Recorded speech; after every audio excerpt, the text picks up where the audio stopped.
겨울철 신선한 채소를 구하기 힘든 환경에서 인류는 과연 어떻게 비타민을 섭취하며 혹독한 추위를 버텨낼 수 있었을까요?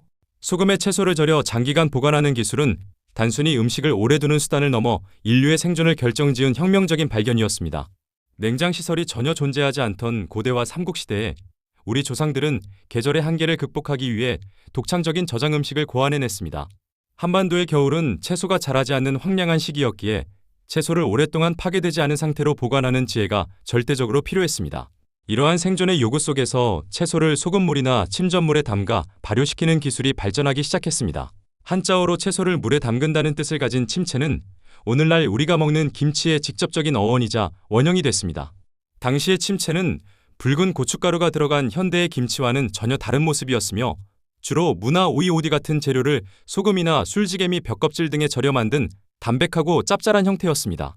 삼국사기와 삼국유사 등 고문원의 기록에 따르면 고구려인들은 발효 음식을 만드는데 탁월한 손재주를 가졌으며 굴식 돌방무덤이나 창고를 이용해 침체를 저온 보관했습니다. 신라시대에는 31대 신문왕이 683년 왕비를 맞이할 때 준비한 패백품목의 직계라는 발효식품이 포함되어 있었을 만큼 절임 채소는 왕실의 중요 연회에도 빠지지 않는 핵심 식재료였습니다. 채소를 소금에 절이는 과정에서 유익한 유산균이 증식하고 유해균의 침입이 차단되면서 영양가가 유지되는 과학적 원리가 자연스럽게 적용됐습니다.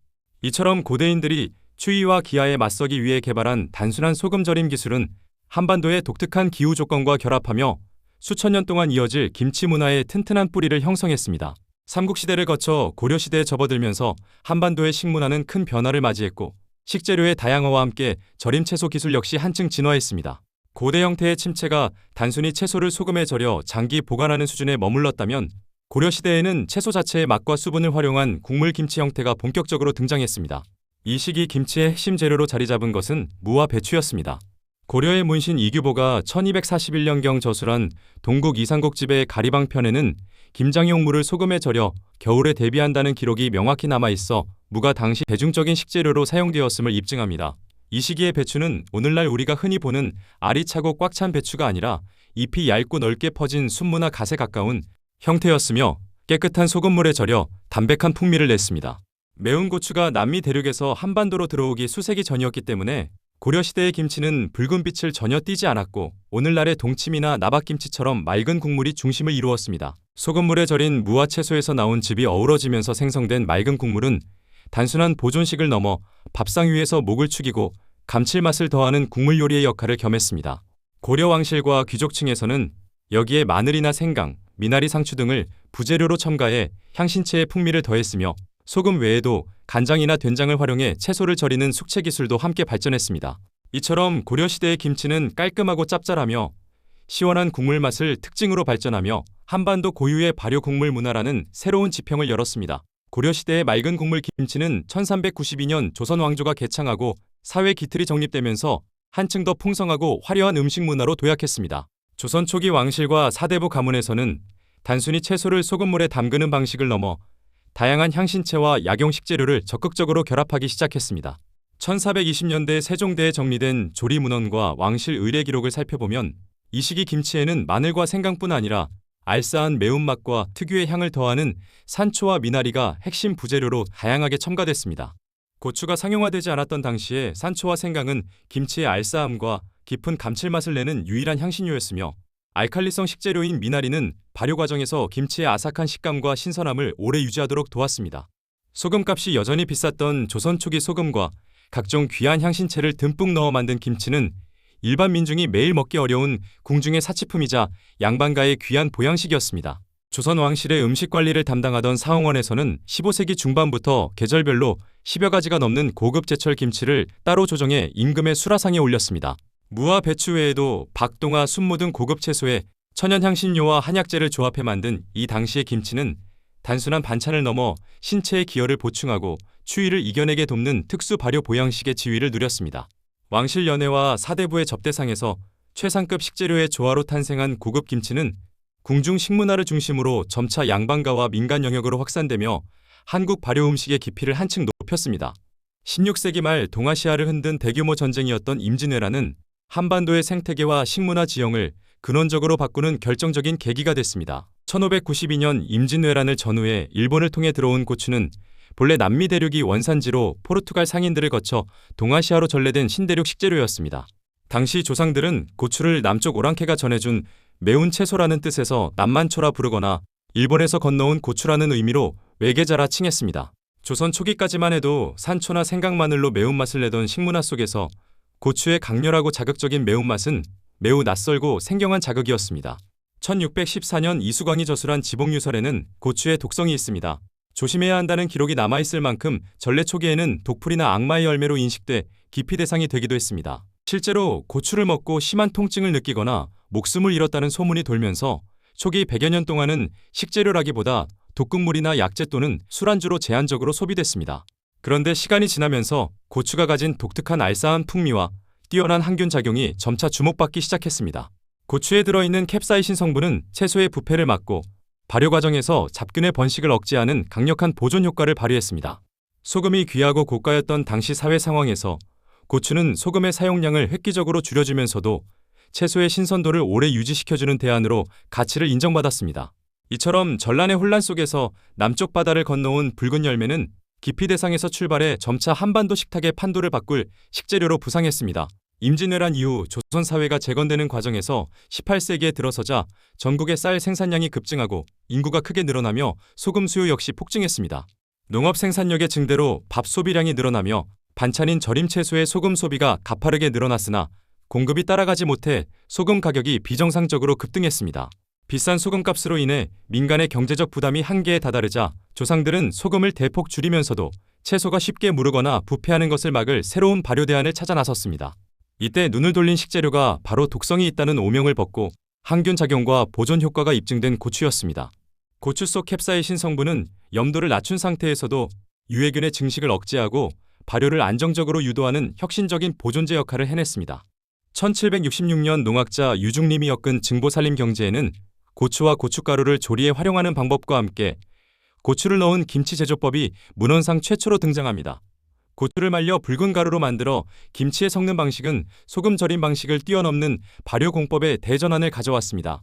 이전까지 김치의 색을 내기 위해 맨드라미 꽃잎이나 붉은 차조기 등을 쓰던 방식에서 벗어나 붉은 고춧가루가 들어가며 김치는 마침내 선명하고 강렬한 붉은 빛을 띠게 됐습니다. 이처럼 비싼 소금값을 극복하기 위해 도입한 고추는 채소 절임에 불과했던 한반도의 김치를 독창적이고 강렬한 발효식품으로 진화시킨 주역이 됐습니다. 고춧가루를 활용한 혁신적인 발효 공법이 한반도 전역으로 확산한 이후 19세기에 이르러 한국 김치 역사상 가장 결정적인 식재료의 진화가 일어났습니다. 이전까지 한반도에서 재배되던 배추는 잎이 넓게 펼쳐지고 속이 텅 비어있는 비결구 배추였기 때문에 잎을 한 장씩 절이거나 겉절이 형태로만 소비할 수 있었습니다. 그런데 1800년대 후반 청나라에서 속이 빽빽하게 차오르는 결구배추 품종이 도입되고 대량 재배에 성공하면서 오늘날 우리가 접하는 통배추의 원형이 완성됐습니다. 19세기 말 조리서인 시의 전서 기록을 보면 속이 찬 배추의 잎사귀 사이에 고춧가루와 마늘 생강파를 지식여 만든 붉은 양념소를 켜켜이 넣는 현대적 형태의 포기 김치 조리법이 최초로 명확히 등장합니다. 속이 꽉 찬 배추는 양념을 오랜 시간 품을 수 있습니다. 발효 과정에서 채즙과 양념이 깊게 어우러지는 최적의 환경을 제공했습니다. 이 시기 포기김치의 완성도를 결정지은 또 다른 핵심 요소는 바로 남해안과 서해안을 중심으로 발전한 풍부한 젓갈 문화와의 결합이었습니다. 멸치젓과 조기젓, 새우젓 등 지역별 특산 어패류를 발효시켜 만든 젓갈을 김치 양념에 첨가하자 젓갈 속 단백질 분해 효소가 배추의 당분 및 고춧가루와 만나 폭발적인 감칠맛을 만들어냈습니다.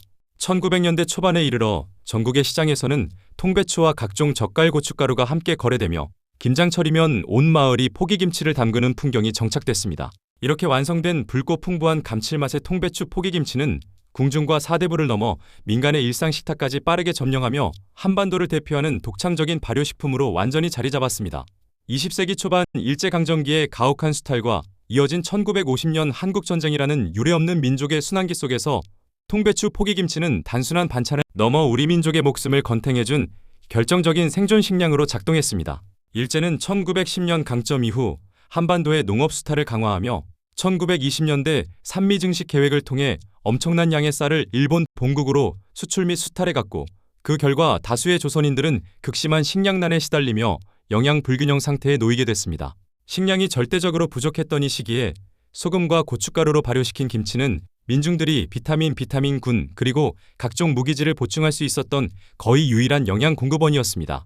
1930년대 일제의 전시 수탈 체제가 더욱 본격화되고 미국 수탈과 식량 배급제가 시행되면서 민간의 삶은 더욱 피폐해졌으나 농가마다 마당에 묻어둔 김장김치는 겨울철 기근을 버텨내게 하는 마지막 보루 역할을 해냈습니다. 1950년 6월 25일 한국전쟁이 발발하고 수백만 명의 피난민이 발생했을 때도 김치의 생존식품으로서의 가치는 더욱 극명하게 드러났습니다.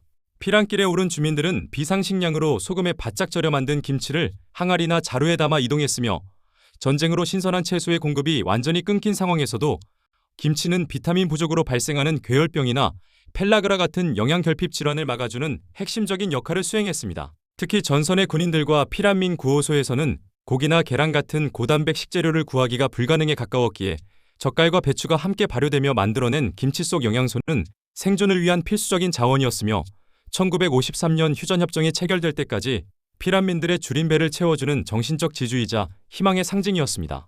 이처럼 가장 어둡고 참혹했던 순환의 세월 동안 한반도의 민중들은 한 조각의 붉은 김치로 영양을 채우고 시련을 견뎌내며 민족의 삶과 정체성을 이어나갔습니다. 20세기 후반 생명공학과 식품영양학이 비약적으로 발전하면서 한반도의 전통 발효식품인 김치는 과학적 검증의 영역으로 들어서며 그 가치를 새로이 입증하기 시작했습니다. 1990년대부터 국내외 연구기관들은 김치의 발효 과정에서 생성되는 미생물 군집을 집중적으로 분석하기 시작했고 그 결과 유익균인 유산균의 생태적 특성이 상세히 밝혀졌습니다. 김치 1g당 최소 1억 개에서 많게는 10억 개에 달하는 활성 유산균이 존재한다는 사실이 밝혀졌으며 이는 일반 시판 요구르트의 유산균 함유량과 비교해도 대등하거나 이를 웃도는 수치였습니다. 특히 김치가 익어가는 과정에서 주된 발효를 담당하는 류코노스톡 맨센테로이데스 균주는 항균 물질인 바테리오신을 생성해 유해 세균의 증식을 효과적으로 억제하는 것으로 확인됐습니다. 2000년대 들어 세계적인 학술지들과 연구진은 김치 유산균이 장내 미생물 생태계를 개선하고 면역세포인 T세포를 활성화해 전반적인 면역 기능을 향상시킨다는 임상 결과를 발표했습니다. 2006년 미국 영양 전문지 프리벤션은 김치를 세계 5대 건강식품 중 하나로 선정하며 발효 과정에서 생겨난 독특한 유익균이 장 건강과 대사질환 예방에 탁월한 효능을 발휘한다고 보도했습니다. 그리고 한국식품연구원과 주요 대학 연구진은 김치에서 추출한 락토바실러스 플란타룸 균주가 장내 독소를 제거하고 인플루엔자 바이러스 활성을 억제하는 효과가 있음을 실증적 데이터를 통해 입증했습니다. 2010년대에 이르러 독자적인 발효 기전과 젖산균 생태계에 대한 논문들이 국제학술지에 다수 등재되면서 단순한 저장 반찬에 불과했던 김치는 과학적으로 증명된 미생물 발효의 결정체이자 바이오 식품으로서 글로벌 학계의 집중적인 조명을 받게 됐습니다. 과학적 효능을 입증하며 바이오 식품으로 주목받은 한국의 김치는 21세기에 접어들어 지구의 경계를 넘어 우주 공간으로까지 영역을 확장하며 명실상부한 글로벌 웰빙 푸드로 거듭났습니다.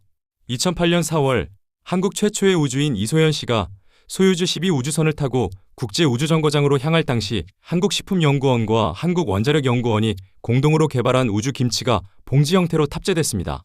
우주 환경에서는 미중력과 강한 우주 방사선으로 인해 유산균이 급격히 증식하거나 기체가 발생해 용기가 폭발할 위험이 있었기에 연구진은 열처리 기법과 방사선 멸균 기술을 결합해 맛과 영양을 유지하면서도 안전성을 확보한 특수 우주 김치를 완성해냈습니다. 러시아 의학생물학연구소의 엄격한 검증을 통과해 최종 승인을 받은 우주김치는 우주인들의 식욕을 증진시키고 장 건강을 지켜주는 핵심 우주식품으로 인정받았습니다.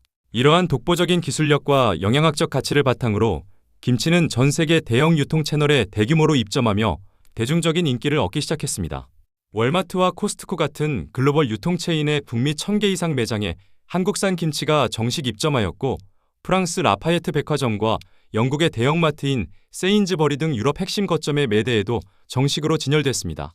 2020년 발생한 글로벌 감염병 위기 속에서 면역력 강화 식품에 대한 관심이 급증하면서 2021년 한국의 김치 수출액은 1억 5,990만 달러를 기록하며 역대 최고치를 경신했습니다. 과거 강렬한 향과 매운맛으로 인해 김치를 기피하던 서양인들도 피자나 햄버거의 피클을 대체하는 건강한 고명으로 김치를 적극 활용하기 시작했습니다. 미주와 유럽 시장을 중심으로 유기농 김치와 고수 김치 등 현지인의 입맛을 고려한 맞춤형 상품들이 연이어 출시됐으며 유명 셰프들이 운영하는 미슐랭 가이드 인증 레스토랑의 메인 요리 재료로 등극하며 세계인이 즐기는 건강한 발효식품으로 완전히 뿌리내렸습니다. 지구온난화와 기후변화로 인한 재배 환경의 급변 속에서도 한국의 전통 발효 음식, 김치는 끊이지 않는 기술적 혁신을 거듭하며 미래 식량 안보의 핵심으로 자리 잡고 있습니다. 100년 뒤 22세기 식탁을 맞이할 미래형 김치는 기후위기를 극복한 첨단 스마트팜 수경재배 기법과 인공지능 발효 맞춤 공학이 결합된 형태가 될 전망입니다. 고온 현상으로 기존 강원도 대관령 고랭지, 배추 재배지가 축소되는 환경 변화에 맞춰 농촌진흥청과 첨단 바이오 기업들은 기후 적응형 배추 품종 개발과 완전 제어형 실내 스마트팜을 활용해 연중 균일한 품질의 배추를 대량 생산하는 시스템을 구축하고 있습니다. 인공지능 센서 기술은 김치가 익어가는 전 과정을 분자 단위로 실시간 감지해 소비자의 장내 미생물 환경과 건강 상태에 완벽히 부합하는 유산균 개체수와 발효 염도를 자동으로 제어합니다. 미래의 김치는 기존의 통배추나 붉은 고춧가루 중심의 전형적 구조에만 국한되지 않고 우주 탐사선과 해외 현지 시장을 겨냥한 동결 건조, 분말, 분자 가공 캡슐, 맞춤형 젤리 및 소스 형태로 다양하게 다변화될 것입니다. 우주항공국과 식품과학연구소의 협력으로 개발된 고농축 유산균 김치 캡슐은 무중력 장기 항해를 떠나는 우주인들의 면역 체계를 보호하는 필수 보양식으로 정착할 예정입니다. 2013년 유네스코 인류 무형문화유산으로 등재된 이래 연간 1억 5천만 달러 이상의 수출고를 올리며 성장을 거듭해온 한국의 김치 문화는 인공지능과 우주과학이 집약된 최첨단 바이오 푸드로 확장되고 있습니다. 100년 후 미래에도 김치는 국경과 시대를 초월해 전 세계인의 건강을 지키는 인류 최고의 발효유산으로 확고히 자리매김할 것입니다.